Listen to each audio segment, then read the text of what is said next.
Jueves 22 de mayo, entonces nos pasamos básicamente revisando el discurso, el informe a la Nación. Viernes 23 de mayo, de igual manera. Y sábado 24 de mayo, aniversario de la batalla de Pichincha, de acuerdo a la nueva Constitución, día en que el presidente tiene que dar su informe a la Nación, ante la Asamblea, estrictamente hablando de una sesión de la Asamblea. Dicho sea de paso, por ahí se nos han realizado algunos errores.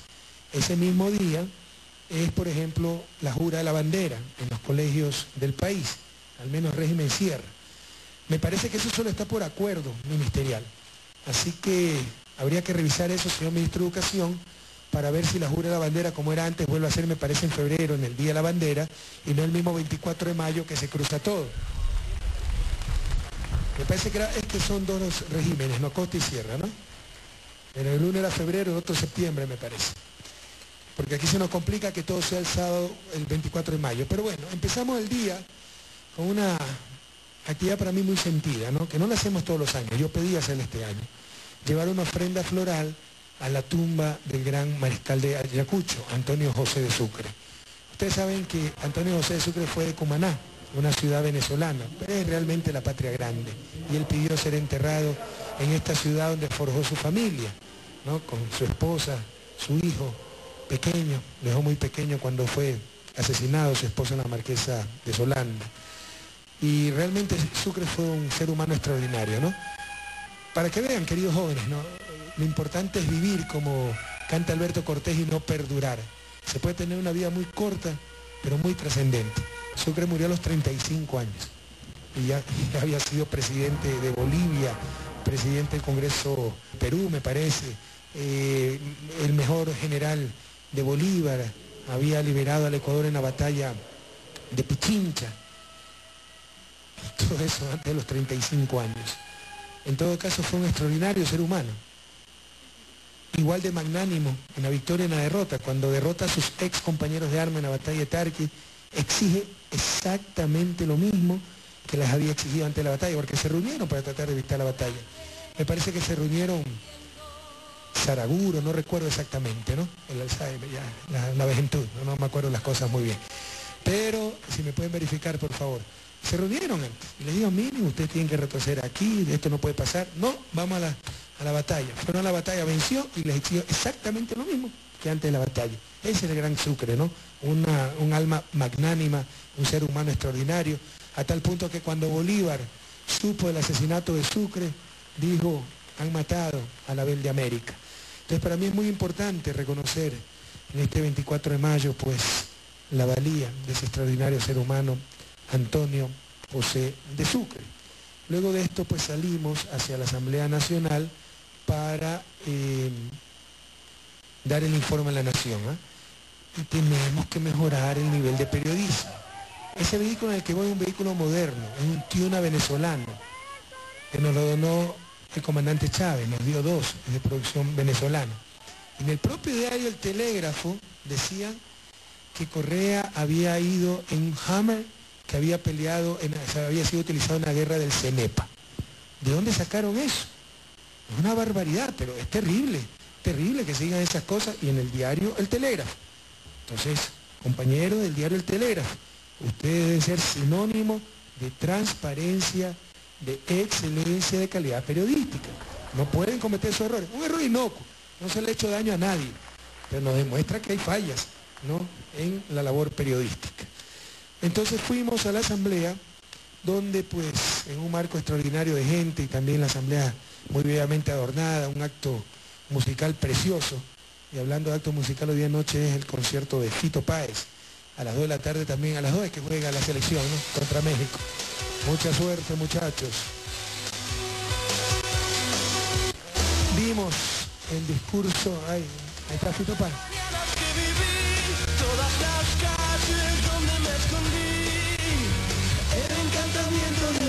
El sacrificio de mis madres, los zapatos de charol, los domingos en el club, salvo que Cristo sigue en la cruz.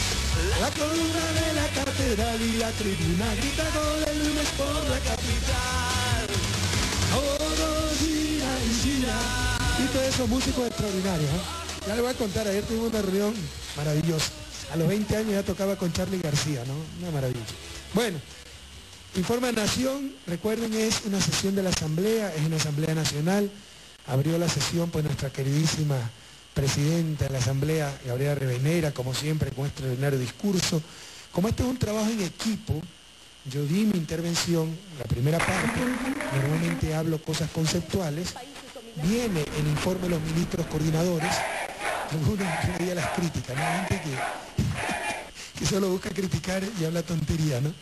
Entonces, que no se habló del IES, que no se habló, primero se habló, no habló directamente el presidente. Segundo, creen que eso es un informe, ¿no? Empezar a hacer lista de compras o cuentas, ¿no? Y numeritos por aquí, numeritos por acá. También hablar de conceptos, las grandes visiones, de los retos que tiene el país, hacia dónde queremos ir, definirnos como nación, identificarnos, ver nuestros problemas, pero, por ejemplo, culturales, estructurales, institucionales, etcétera.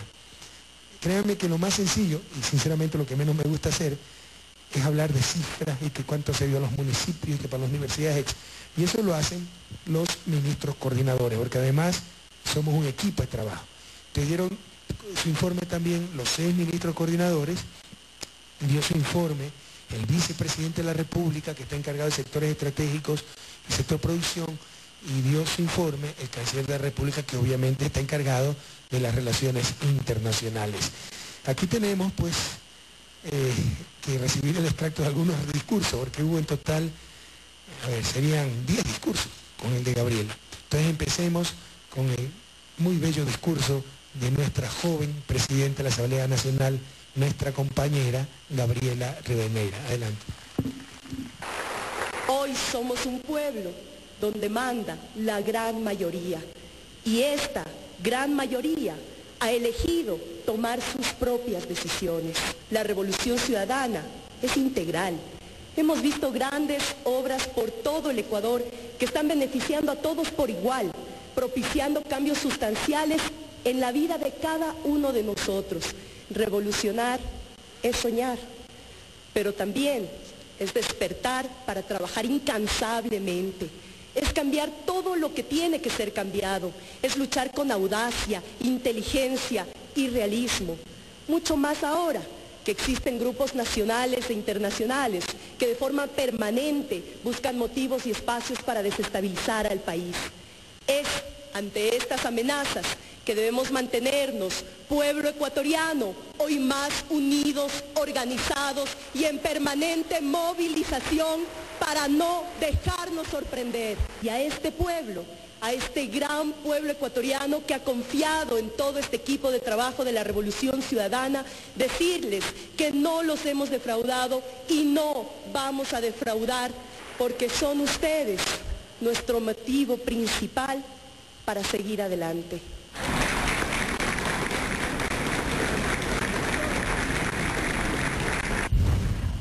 Gabriela y solo tiene 30 años, tal vez la presidenta de Asamblea de Congreso más joven del mundo, con seguridad más joven de Latinoamérica, pero pensamos que es la más joven del mundo. De ahí sigue la primera parte de mi discurso, directamente vamos,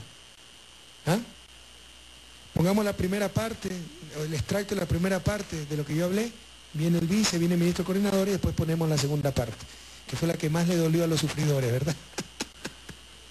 Bueno. Sí, pero por eso estoy preguntando, ¿se lo puede dividir o no? No, entonces dime eso. Como me han hecho mal el trabajo acá, y también busquen la intervención musical que fue bellísima. Sigamos, ustedes saben que yo di la primera parte de mi intervención, luego vino el vicepresidente, que dicho sea de paso, está en una jornada muy exitosa en Uruguay. Fíjense cómo están cambiando las cosas, ¿no? El principal motivo de la visita del vicepresidente al Uruguay es porque Uruguay ha pedido apoyo del Ecuador para la atención a discapacitados, es decir, están replicando la misión Manuela Espejo, realizada aquí en Ecuador, la están replicando en Uruguay con asesoría ecuatoriana, compañeros. Le han puesto un nombre también allá, especial. Uruguay sin barreras se llama la campaña allá, ¿no? Y está asesorando la vicepresidencia de la República del Ecuador. Bien, vamos entonces a escuchar un extracto del discurso del vicepresidente de la República. Yo me olvidé de saludar a las autoridades presentes, hay ministros de Estado, hay concejales del cantón, hay asambleístas, está nuestro querido señor prefecto. Bienvenido, Gustavo. Vamos al extracto del discurso del vicepresidente de la República. Adelante. Estamos sentando las bases para el cambio de la matriz productiva, llevando nuestra economía de recursos finitos hacia una economía de recursos infinitos.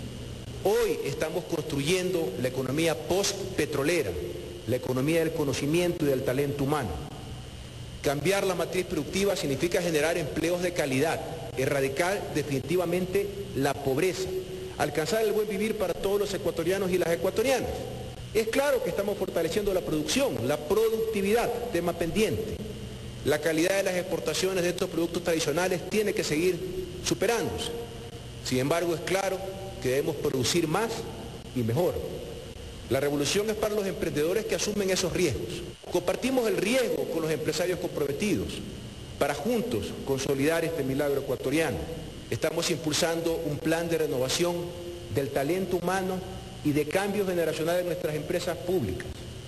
Es por eso que hemos incorporado cientos de jóvenes profesionales en empleos de calidad de acuerdo a su perfil profesional y por méritos en las principales empresas públicas de los ecuatorianos. Los jóvenes representan el motor central del futuro que estamos construyendo. Si pensamos en generar cualquier proceso de innovación, tenemos que hacerlo con los jóvenes.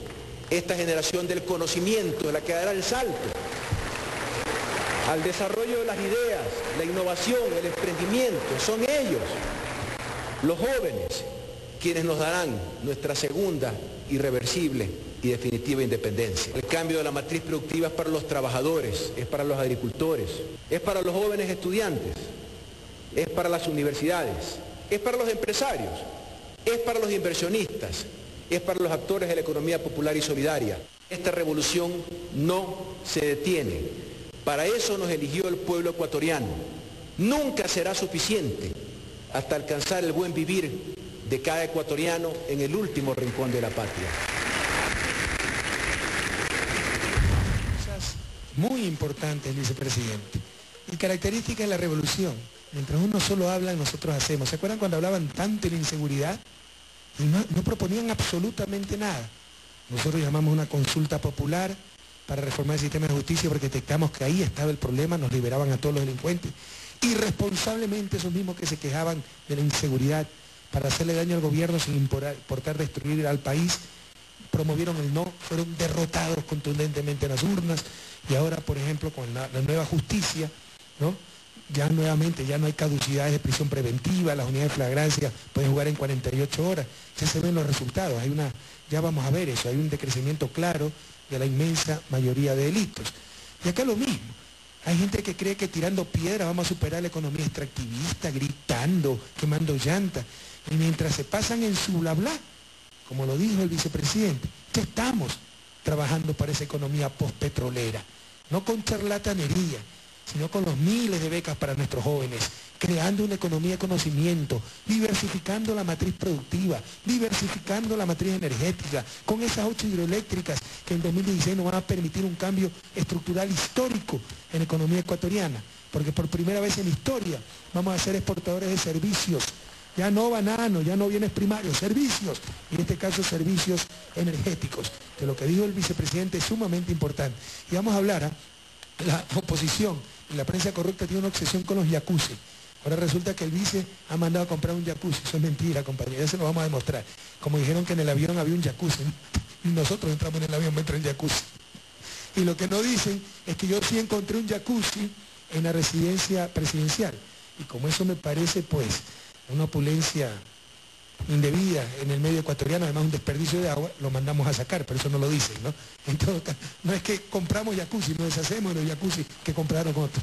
Pero tiene una obsesión con los jacuzzi ciertos periodistas. Bueno, en todo caso, le ruego un poquito de paciencia porque estamos resumiendo 4 horas y media de informe a la Nación, sin contar la intervención de Gabriela. Intervinieron los 6 ministros coordinadores y el ministro de Relaciones Exteriores. Así que hemos tratado de resumir esas intervenciones en 6 minutos. Pero son cosas sumamente importantes, que son los signos de los nuevos tiempos. Un ministro de Economía, el ministro coordinador de Política Económica, antes le hacía loas pues, al Fondo Monetario, antes era empleado de la banca, ahora tenemos un ministro coordinador de Política Económica que dice, con el nuevo Código Monetario y Financiero, finalmente no estará la sociedad en función de la banca, sino la banca en función de la sociedad. Veamos a nuestros nuevos ministros, el nuevo gabinete de la Revolución Ciudadana, esa nueva visión, esa patria nueva, compañeros, que estamos viviendo y que estamos construyendo. Adelante. Patricio Rivera, ministro coordinador de Política Económica. Hoy el Ecuador es un país lleno de optimismo. Dejamos el pasado atrás. Es un país que no solo crece, sino que crece un 80% más que el promedio de la región. El crecimiento del sector no petrolero, que refleja la generación de empleo y las nuevas oportunidades, también ha acelerado su ritmo. Actualmente, la principal fuente de recursos del presupuesto general del Estado es el ingreso no petrolero. Todo esto no es simplemente suerte, como algunos opositores dicen. Han sido nuestras decisiones soberanas de política pública las que han permitido cambiar la economía ecuatoriana. El gobierno de la Revolución Ciudadana enviará para consideración de la Asamblea el proyecto de Código Orgánico Monetario y Financiero, norma que garantizará un cambio en la sociedad, para que los bancos trabajen para la sociedad y no la sociedad para los bancos. Rafael Poveda, ministro coordinador de sectores estratégicos. Todos los beneficios del aprovechamiento de los recursos naturales serán en primer lugar invertidos en la zona de influencia de los proyectos.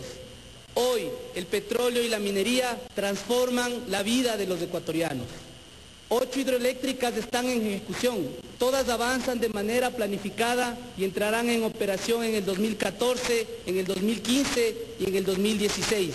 Con la ejecución de los proyectos de energía limpia se evitarán 11 millones de toneladas de CO2 anuales. Los proyectos multipropósitos que se construyen permitirán el manejo eficiente de los recursos hídricos. Los avances hacia un acceso equitativo han sido significativos. Más de 7.000 unidades educativas públicas debidamente equipadas con las tecnologías de la información y conocimiento permiten la interconectividad con el mundo a más de 2 millones de niños y jóvenes de nuestra patria. Richard Espinosa, ministro coordinador de la Producción, Empleo y Competitividad. Los logros del Ecuador en vialidad, transporte, logística han sido reconocidos internacionalmente. Contamos con 21 aeropuertos entre nuevos y rehabilitados. Ecuador está avanzando a paso firme para convertirse en potencia turística. Ha ganado desde el 2007 23 reconocimientos internacionales. Estamos trabajando no solo para seguir siendo los primeros productores del mundo en banano, camarón, cacao fino de aroma, madera de balsa, o tener la mejor flor y el mejor alcohol para perfumería del mundo, sino para mejorar la productividad y palpar una verdadera revolución agropecuaria. Ecuador no solo tiene una de las tasas de desempleo más bajas de la región, sino que ha mejorado la calidad de empleo. Incrementamos significativamente la cobertura de la seguridad social, incorporando a más de 1,5 millones de nuevos afiliados. Fernando Cordero, ministro coordinador de Seguridad. Ponemos en práctica el concepto de seguridad integral. Las decisiones políticas, el incremento de la dotación policial, la construcción de cientos de UPCs, de muchas VCs, se traduce en la reducción de índices delictivos. Hemos revolucionado el sistema judicial. No solo tenemos más jueces por número de habitantes, sino también más eficiencia y efectividad. Cecilia Vaca, ministra coordinadora de Desarrollo Social. La ejecución de las políticas sociales orientadas a generar capacidades y oportunidades en la población han dado como resultado que solo en este último año de gestión del Gobierno Nacional aproximadamente 250.000 personas dejaron de ser extremadamente pobres. La primera infancia de 0 a 5 años es nuestra prioridad. Desde la gestación velamos por el desarrollo adecuado de todos nuestros niños. En salud, hemos logrado el acceso universal en los servicios para la familia. En 2013 se destinaron 450 millones de dólares en infraestructura que incluyó la construcción de hospitales, centros de salud, unidades móviles, entre otros. En inclusión y atención integral a personas con discapacidad, somos orgullosamente modelo a nivel regional. Hasta finales de 2013, 57.000 personas con discapacidad se incorporaron a un empleo digno. Guillaume Lom, ministro coordinador de Conocimiento y Talento Humano. El pilar de este sueño, sobre el cual vamos a erigir esta sociedad del conocimiento, es el talento humano de los ecuatorianos.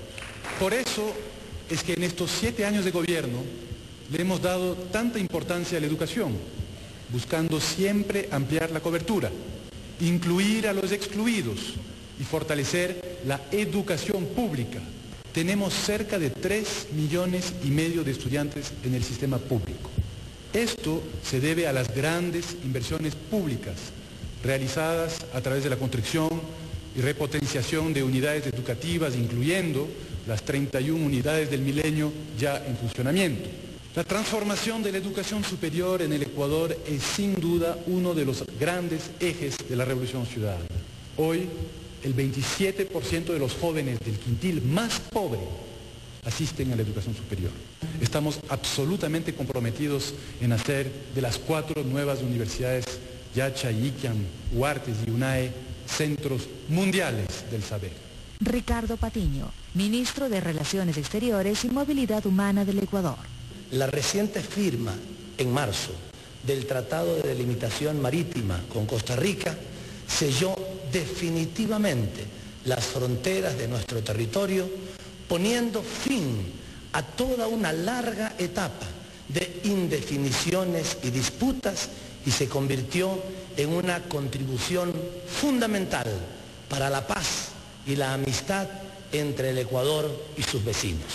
Por otro lado, las medidas de confianza mutua trabajadas con Colombia y Perú han permitido convertir a nuestras fronteras en verdaderas zonas de desarrollo. El Ecuador ha sido elegido para presidir en el año 2015 la Comunidad de Estados Latinoamericanos y Caribeños, CELAC.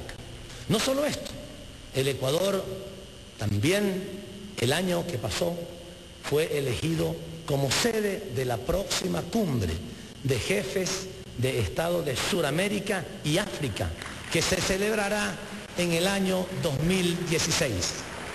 Este es el resultado de una inteligente política de diversificación de nuestras relaciones internacionales. Ya dejamos atrás el tiempo en que estábamos atados a las condicionalidades, exigencias y chantajes de unos pocos países y de unos pocos organismos financieros internacionales.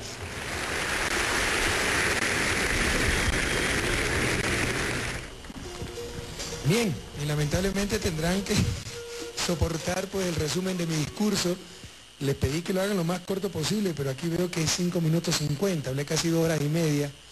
Pero bueno, un poquito de paciencia, creo que se dijeron cosas importantes, conceptuales, el desarrollo como problema político, pero eso es necesario, no suficiente, también un problema de talento humano, de avance tecnológico, de cambio cultural, y lo que muchos autores olvidan, de superar restricciones externas. Pero también hablamos cosas muy concretas en referencia a la realidad del país, el tema Yasunidos, el tema Sarayac, que es muy grave, no subestimen lo que está pasando.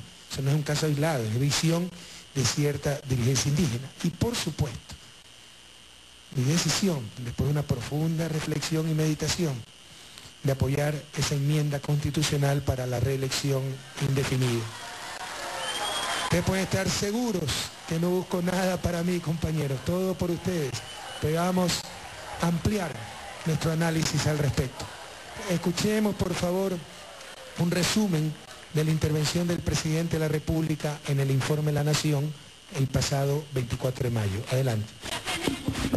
La reducción de la extrema pobreza. Por primera vez en la historia se ubica en menos de 2 dígitos al haber descendido de 16.9% a 8.6%. Inversión en educación. Necesitamos construir 900 escuelas nuevas y repotenciar totalmente 4.600 escuelas existentes. Leyes pendientes en la Asamblea. Como son el Código Orgánico Monetario y Financiero, Ley de Uso de Suelos, Código de Patrimonio y de Culturas, el Código de Trabajo, la nueva Ley de Seguridad Social, el Código del Conocimiento, la Ley de Movilidad Humana, la Ley de Recursos Hídricos, es un mandato de la Asamblea Constituyente de Montecristi y debe ser aprobada por esta Asamblea. Pero no permitiremos que esta ley sea un pretexto para engañar al campesinado argumentando una inexistente privatización del agua. Si para evitar el engaño y la mentira tengo que vetar totalmente esa ley, así lo haré, compatriotas. Sobre el Yasuní. Nos han tratado de engañar después de haber tomado esta durísima decisión con un falso dilema, el todo o nada, explotar el ITT o salvar el Yasuní. Lo que se ha dicho es falso. Queridos jóvenes, esa gente miente. Se afectará menos del 1 por 1000 del parque para obtener cerca de 18.000 millones de dólares para vencer la miseria. Se puede explotar responsablemente los recursos naturales cuidando la naturaleza. Tarayacu. Debemos rechazar a quienes con virotismo refugian en su territorio a personas sentenciadas por la justicia ecuatoriana, pretextando una autonomía que ningún estatuto ni tribunal nacional o internacional les ha otorgado jamás.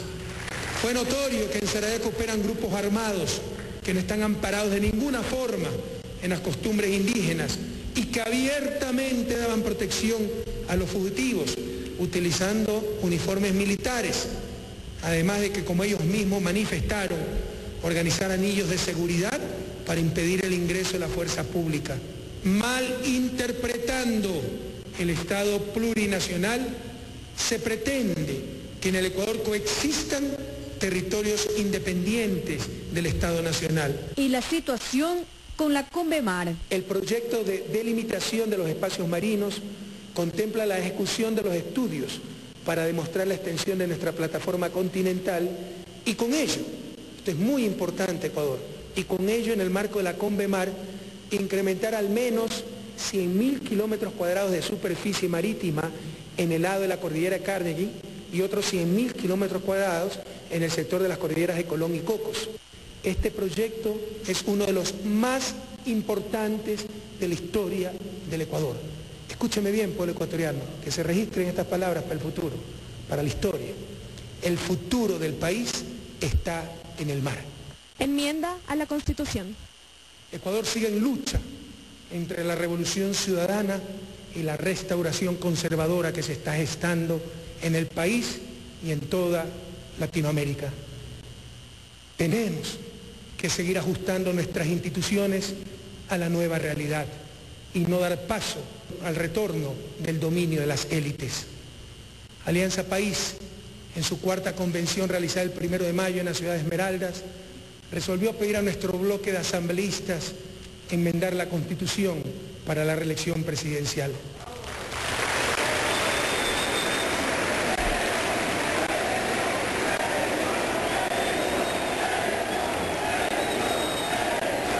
Algo similar habían pedido miembros del Partido Socialista meses atrás. Mi posición, sincera, auténtica, como la gente me conoce, siempre fue contraria o a lo sumo de análisis y espera.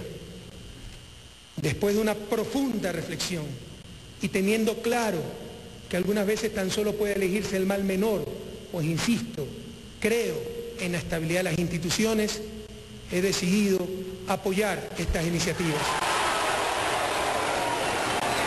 y solicitar a nuestro bloque de asambleístas, con esa abrumadora mayoría que nos dio el pueblo ecuatoriano, que se enmiende la Constitución de la República para establecer la reelección indefinida en todos los cargos de elección popular, para que sea el pueblo ecuatoriano el que con toda libertad elija la continuidad o alternancia de sus dirigentes. Compatriotas, soy un optimista por naturaleza, pero también soy muy realista. La revolución tendrá que navegar en los próximos meses por aguas bastante tempestuosas. Como les dije aquel 15 de enero de 2007, cuando comenzamos esta maravillosa aventura que ya es leyenda, ánimo, a no tener miedo, a tener fe y a prepararnos para defender nuestra revolución. Somos más, somos mucho más que nos roben todo menos la esperanza. ¡Que viva Ecuador! ¡Que viva nuestra revolución ciudadana! ¡Que viva la patria grande! Y hasta la victoria siempre, compatriotas.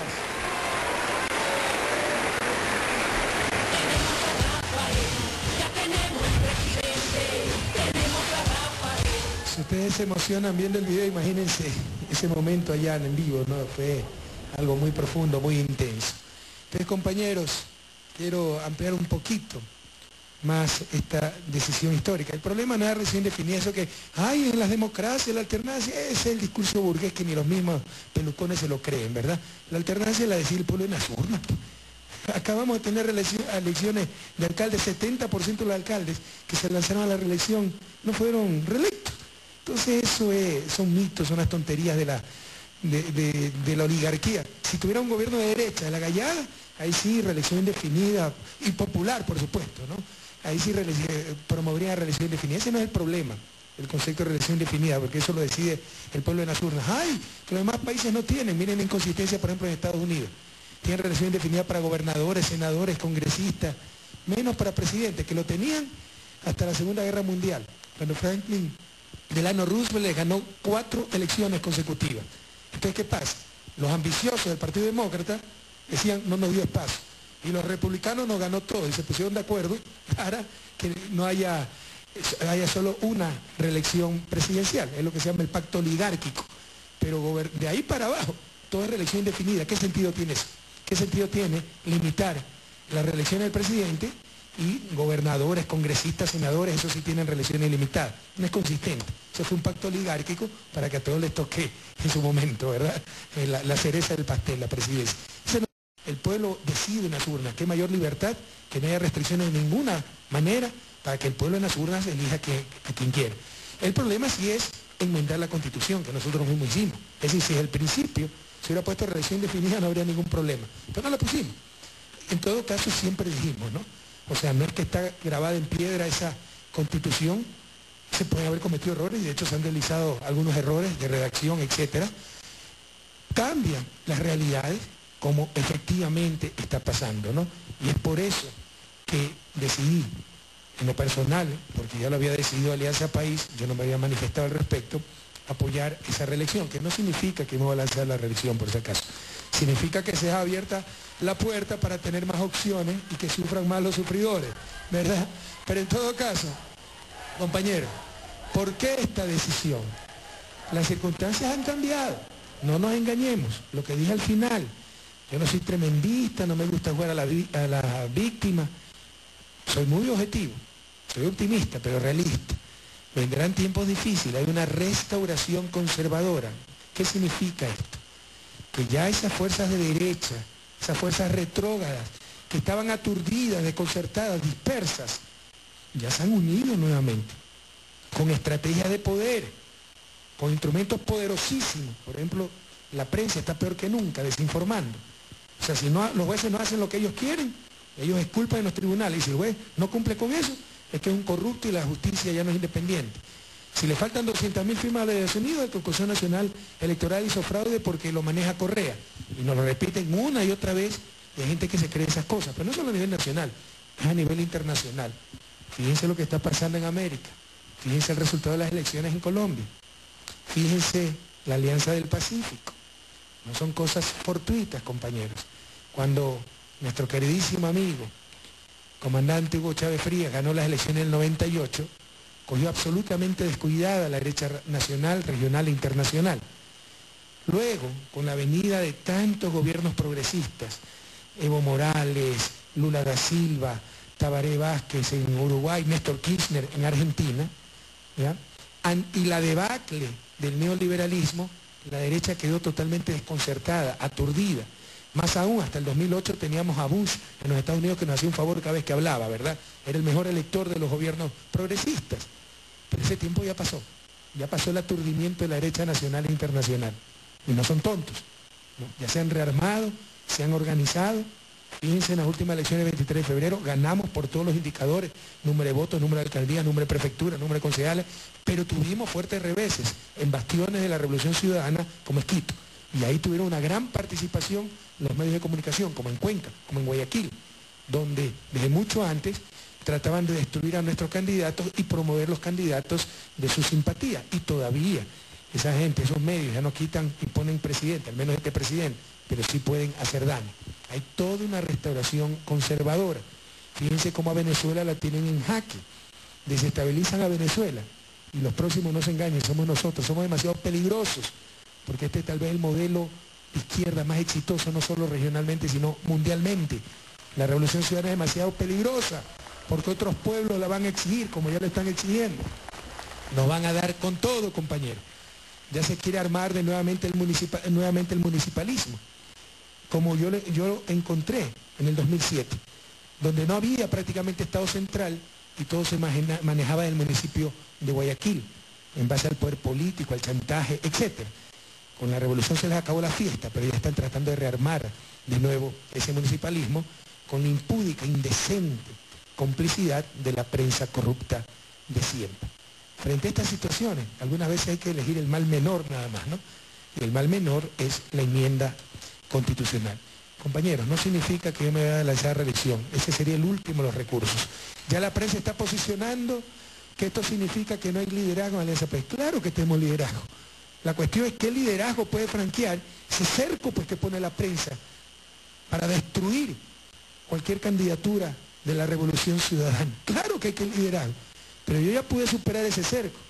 Ya lo que me dice la prensa me rebota, la gente confía en mí, tengo mucho más credibilidad que esa prensa, pero cualquier otro liderazgo lo puede lograr. Estas decisiones, si ustedes están contentos con esta decisión, deben agradecer a la prensa corrupta, porque si no fuera tan indecente, tan impúdica, tan corrupta, tal vez no hubiera apoyado la enmienda, ¿no? Esa derecha, esa oposición tan mediocre, son los que nos impulsan, como le digo, esa restauración conservadora, que nos quiere volver al pasado, incluso cantándole al colonialismo, ¿ya? Es la que nos impulsa a hacer esta enmienda, porque vemos que la realidad la impone. En todo caso, compañeros, ojalá, yo no sinceramente, en el fondo de mi corazón, no tenga que lanzarme en el 2017. Tenemos mucho liderazgo, pero lo van a tratar de destruir esta restauración conservadora. Pero si tengo que hacerlo, estaré donde el momento histórico me exija. Pero tengan la plena seguridad, como decía el viejo luchador, don Eloy Alfaro, que no busco nada para mí. Todo para ustedes, pueblo que se ha hecho digno de ser libre. Y en todo caso ya empezaron los sufridores, ¿no? Miren el titular hoy del Mercurio de Cuenca. Alianza País no va a hacer consulta popular en su intento de perpetuarse en el poder. Eso es antiético. Eso no es titular. No están informando, están induciendo, están manipulando, ¿no? Entonces, estos dicen, bueno, entonces ya me voy a lanzar a reelección. ¿Cómo saben que me voy a lanzar a reelección?